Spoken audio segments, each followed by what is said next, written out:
Hi guys. So my last couple of videos with my top picks have been really long, so I'm going to try to make these really quick.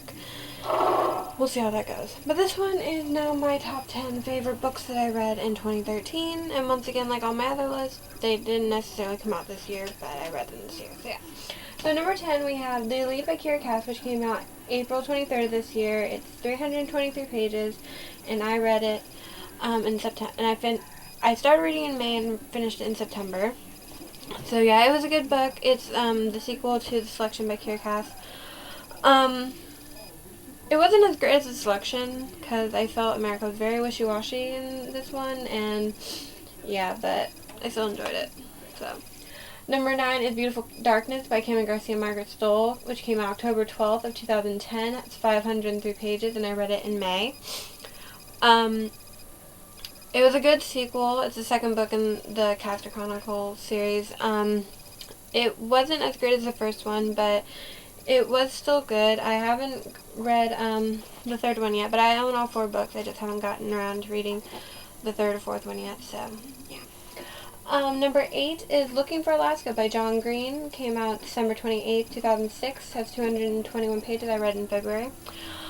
I liked it, but compared to Fault in Our Stars, which I read last year, and that was the first John Green book I read, it's kind of like, Fault in Our Stars was fantastic. Looking for Alaska was great.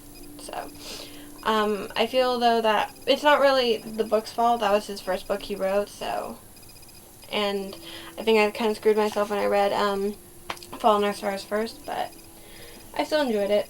Number 7 is Chantress by Amy Butler Greenfield. Came out May 7th this year. It's 336 pages. I finished it in July.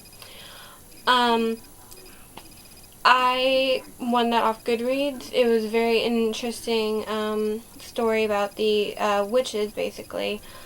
But they're called Chantresses, and they perform magic by singing, which I thought was very interesting. There's going to be a sequel next year that I can't wait to read.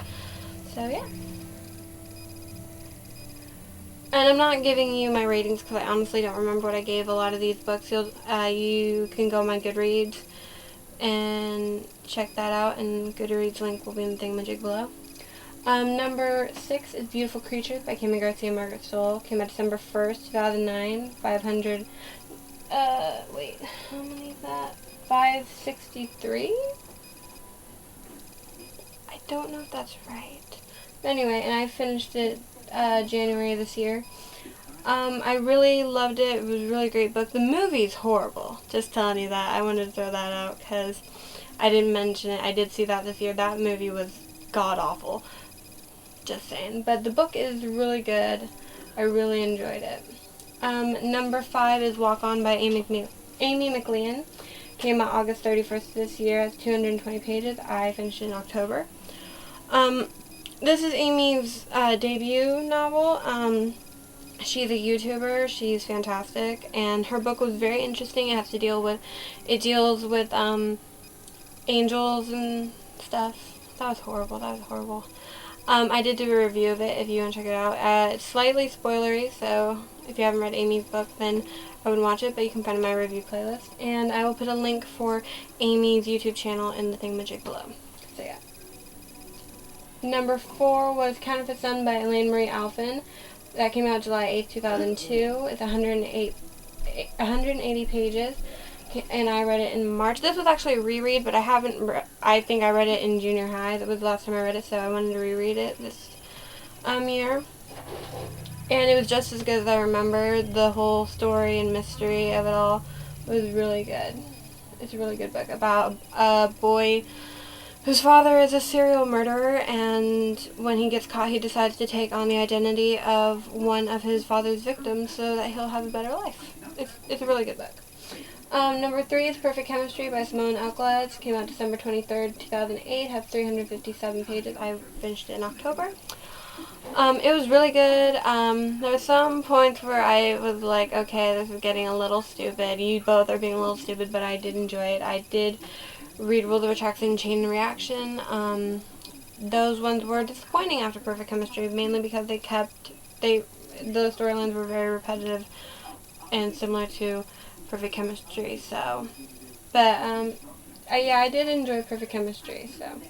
Number 2 is Warm Bodies by Isaac Marion. Came out October 28th, 2010. Has 240 pages. I've read it in January. Like I said, if you watched my movie list, I finished it before I went and saw the movie. And the book was really good. It was a very different story than I've ever read. And the movie was quite good too. So I was happy with that. But yeah. I want to get it, but every time I go to any bookstore that has Warm Bodies, it's the movie cover, and I don't want the movie cover. I want the original cover. So, yeah. And then, finally, the number 1 book on my list that I read this year, my number 1 book is Frankenstein by Mary Shelley. The edition I have, which is the Barnes & Noble Classic, came out January 30th of 2005. It's 223 pages. I read it in April. I read it because I was taking a women's literature class, and we were going to be studying a different story by Mary Shelley, and I had Frankenstein. So I thought we were going to be doing a big final report, and we had to do an author, and I thought, asked my teacher if I could read Frankenstein and then write about that, and she told me yes, and so I read Frankenstein, and I was pleasantly surprised with how good it was. I really enjoyed it, and if you have not read Frankenstein, I strongly recommend you do that. It's a great book. It really surprised me with how good it was. So yeah, that is my top 10 favorite books that I read this year.